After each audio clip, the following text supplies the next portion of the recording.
6 Agustus tahun 1945, matahari terbit seperti biasa di kota Hiroshima. Udara musim panas terasa lembab. Anak-anak berjalan ke sekolah. Para ibu menyiapkan sarapan, dan para pekerja bersiap memulai hari. Tidak ada yang benar-benar tahu bahwa pagi itu akan mengubah sejarah dunia selamanya. Di sebuah rumah kayu sederhana, seorang gadis berusia 13 tahun bernama Iko sedang membantu ibunya melipat futan. Ayahnya sudah berangkat lebih dulu ke kantor pemerintahan kota. Sejak perang berlangsung, kehidupan mereka tidak mudah. Kekurangan makanan, sirena peringatan udara yang sering berbunyi, dan kabar tentang kota-kota lain yang dibom menjadi bagian dari keseharian. Namun, Hiroshima relatif belum mengalami kehancuran besar seperti kota lain di Jepang. Banyak warga masih berharap kota itu akan selamat. Sekitar pukul 8 pagi, langit terlihat cerah tanpa awan. Aiko bersiap berangkat untuk membantu kerja bakti, membongkar bangunan sebagai langkah antisipasi serangan udara. Program itu diwajibkan bagi para pelajar. Ia mengenakan seragam sederhana dan mengikat rambutnya dengan rapi. Ibunya sempat berpesan, "Hati-hati di jalan." Itu adalah kalimat biasa yang kemudian menjadi kenangan terakhir sebelum dunia mereka berubah. Pada jam 8:15, sebuah pesawat pembom Amerika Serikat bernama Enola Gay terbang tinggi di atas kota. Pesawat itu membawa sebuah bom atom yang diberi nama Little Boy. Tidak banyak orang di bawah sana yang menyadari kehadirannya. Sirena tidak sempat memberikan peringatan yang cukup.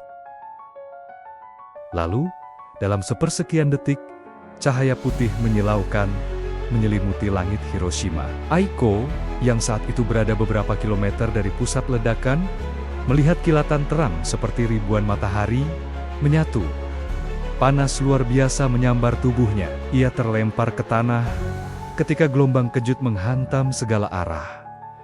Rumah-rumah kayu runtuh, jendela pecah, debu dan puing beterbangan memenuhi udara. Ledakan itu terjadi tepat di atas pusat kota, dekat kawasan yang kini dikenal sebagai Hiroshima Peace Memorial Park. Dalam sekejap, puluhan ribu orang meninggal. Banyak yang bahkan tidak sempat menyadari apa yang terjadi. Ketika Aiko sadar kembali, langit yang tadi biru berubah menjadi gelap kemerahan. Api berkobar di mana-mana. Ia merasakan panas di lengan, dan wajahnya kulitnya melepuh. Orang-orang di sekelilingnya berjalan tanpa arah. Pakaian mereka hangus. Beberapa dengan luka parah. Ada yang memanggil anggota keluarganya, ada yang hanya terdiam dalam kebingungan. Aiko mencoba berdiri, kakinya gemetar. Ia memanggil ibunya, meski tahu rumahnya berada lebih dekat ke pusat ledakan. Dengan susah payah, ia berjalan melewati puing-puing. Bau asap, kayu terbakar, dan sesuatu yang tidak pernah ia cium sebelumnya memenuhi udara. Sungai yang biasanya tenang, kini dipenuhi orang-orang yang melompat ke dalamnya untuk mendinginkan luka bakar mereka. Hari itu, diperkirakan sekitar 70.000 hingga 80.000 orang meninggal seketika. Angka itu terus bertambah dalam minggu dan bulan berikutnya akibat luka dan paparan radiasi. Di antara mereka ada anak-anak, orang tua, dokter, guru warga biasa, yang tidak pernah memegang senjata. Aiko akhirnya menemukan sisa rumahnya, yang tersisa hanya fondasi dan puing hangus. Ia tidak menemukan ibunya, tangisnya pecah. Namun bahkan suara tangis pun terasa tenggelam di tengah jeritan dan kekacauan di sekelilingnya. Ia tidak tahu bahwa ayahnya juga tidak selamat hari itu.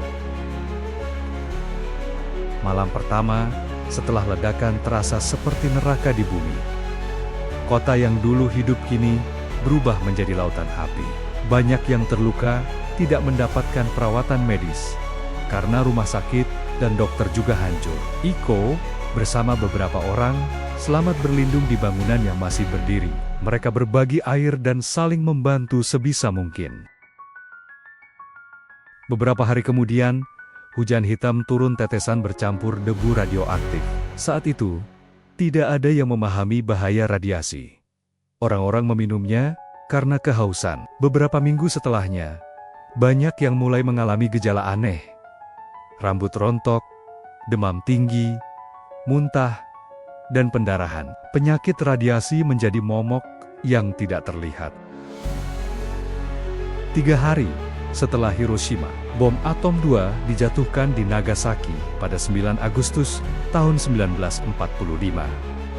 Dunia menyadari bahwa senjata baru yang mengerikan telah digunakan. Pada 15 Agustus tahun 1945, Kaisar Jepang mengumumkan menyerah. Perang Dunia Kedua berakhir, namun bagi para penyintas Hiroshima yang kemudian dikenal sebagai Hibakusha, perjuangan baru saja dimulai. Aiko termasuk salah satu Hibakusha. Ia kehilangan kedua orang tuanya, rumahnya, dan masa kecilnya dalam satu pagi. Namun, ia selamat. Bertahun-tahun kemudian, ia menceritakan kisahnya kepada generasi muda. Ia berdiri di dekat kubah bangunan yang masih tersisa dari ledakan, yang kini dikenal sebagai Genbaku-dome. Bangunan itu dibiarkan sebagai pengingat abadi akan kehancuran yang terjadi. Dengan suara pelan namun tegas, Aiko sering berkata, "Saya tidak menceritakan ini untuk menumbuhkan kebencian. Saya menceritakan ini agar tidak pernah terjadi lagi."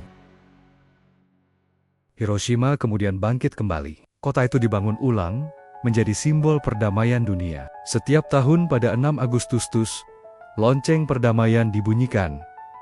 Nama-nama korban dikenang. Ribuan burung bangau kertas dikirim dari berbagai negara sebagai simbol harapan. Kisah nyata Hiroshima bukan hanya tentang ledakan dan kehancuran. Ini adalah kisah tentang manusia, tentang kehilangan, ketahanan, dan harapan. Bom atom menunjukkan betapa dahsyatnya kekuatan yang bisa diciptakan manusia. Namun para penyintas menunjukkan kekuatan lain yang tak kalah besar. Kemampuan untuk memaafkan, bangkit, dan memperjuangkan perdamaian.